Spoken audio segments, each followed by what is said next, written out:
Okay, this is kind of a part 2. It's driving me crazy, this camera. Stay. Okay. This is kind of a part 2 of a video that I just did on morality. It's cold in here. Okay.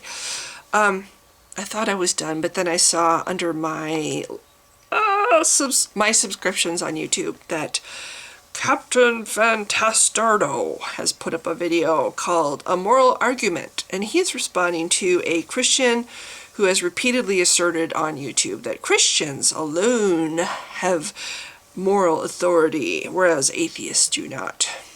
Okay, so I watched this video by Captain Fantastardo, and I had a thought while I was watching it.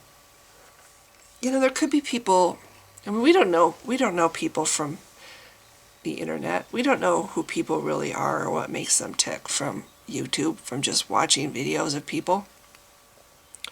For all you know, the person that you're seeing on the YouTube video is somebody in a persona, basically being somebody else. Lots of actors are actually insecure people, and they enjoy acting because they get to be somebody else. They get to be what they feel that they themselves are not, you know. So it's like a persona to them, whatever role they're playing. And people that you see on YouTube that, you know, you don't know what they really are or who they really are based on a video or a series of videos, because they might just be a persona, putting a persona out there, and that might not be anything like who they really are. So, you know, judging somebody by a video or by what something that they wrote, I mean, you can kind of get an idea of the person, obviously, because they're sharing their ideas about things. But still, I feel like unless you know a person from long association with the person, you don't really truly know what makes them tick. You can't say, well, this person is this way because ... you know. But suppose that some people are morally crippled. Suppose that some people really do just have a very small to no conscience. I mean, this is an actual condition that exists. It's called sociopath, or the modern term is antisocial personality disorder. This is a real condition, and it's actually very common. You can look it up how common it is, but there's a you know, I don't remember exactly what the statistic was, but it was like 1 in every 4 men are sociopathic to some degree, or antisocial personality disorder.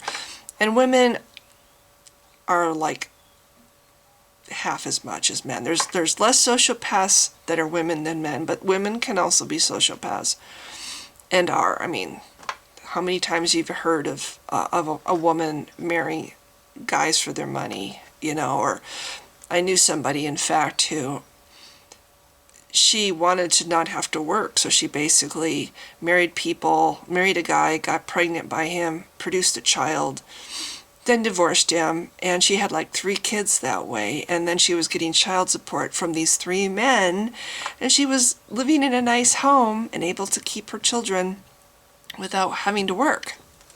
You know, there's somebody who just uses people, who sees somebody as a tool to use, a means to an end. They don't care what harm they cause somebody else or the devastation they leave in somebody else's life. They don't care. They don't have a conscience. They don't feel.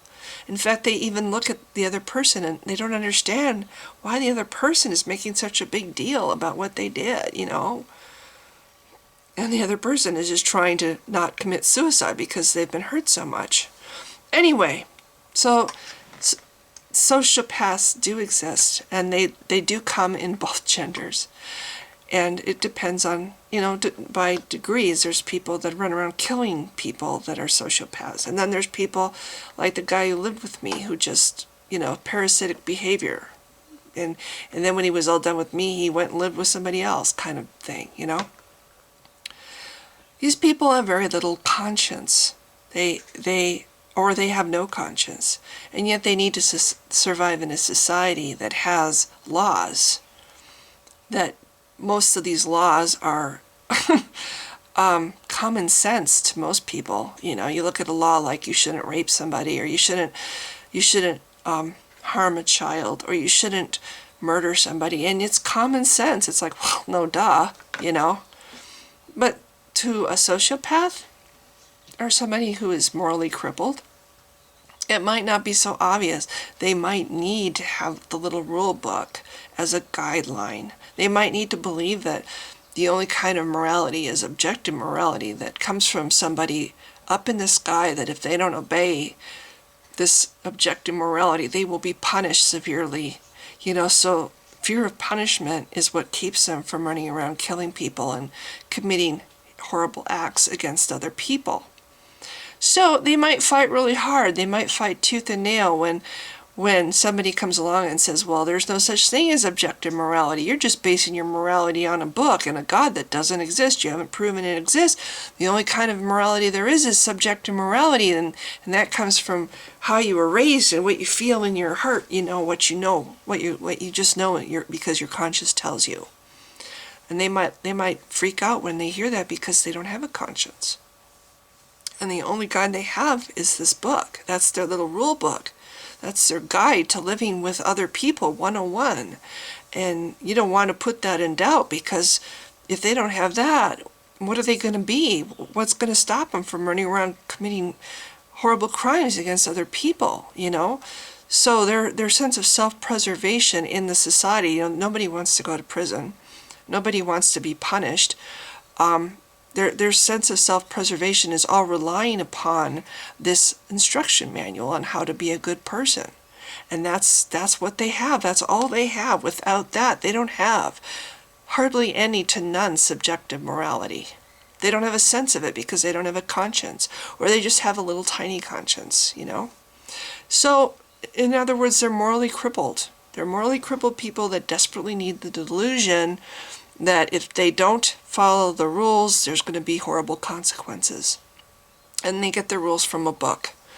And they don't even realize that they're using subjective morality because they're able to look at that book and determine what parts of that book are moral and what parts are not. And then they take the parts that are not moral and they put them behind them. They don't look at them. Oh, those parts don't exist. I only look at this part of the book, and this is my little guideline, because I know this part over here will land me in prison. So even the person who doesn't think there's such a thing as subjective morality is exercising subjective morality by picking and choosing what in the rule book he's going to follow and what in the rule book he isn't going to follow. So my thought is, you know, it's nice to point out that objective morality does not exist. I mean, it's nice to point out why objective morality doesn't exist. But I don't think you're ever going to convince somebody who is desperately needing to have the delusion that objective morality is you know, what keeps you know, them able to be good people. They need that. They need that delusion in order to continue to be good people, and they don't want anybody to knock that delusion down. So the moment you try to tell them, oh, no, they're going to get, oh no, you're wrong. I know everything. My book tells me so, and I have a feeling inside from God. God talks to me personally and tells me so. Yeah, you know, it's their delusion. They need the delusion. And sadly enough, you know, maybe it's in the best interest for people who don't need the delusion, can't talk there, to not upset their little delusion. You know, the best thing we can do is let other people know that, okay, you know, that's something they need, but it isn't true. You know, it's something they need. It's their crutch. But hey, you don't need it just because they say you do, because we all have a conscience, or most of us, that tells us, you know, tells us what is right and wrong. And we have laws that reinforce what we already know in our hearts of what is right and wrong. So anyway, it's just a point I wanted to make, that telling a Christian who is very much clinging to their belief that there's such a thing as objective morality, because that's what's keeping them from being bad people, might be kind of pointless. It might be kind of pointless to continue to tell somebody like that they're delusional. Oh, sorry, there's no such thing as your crutch. They need that crutch. And you can say that to them until you're blue in the face, but they're never going to believe you because they desperately need that crutch. So they're in denial. Anyway, not sure if this video makes any sense either, but that's what I had. That's the thought I had after I watched Captain Fantastardo's video. Thanks.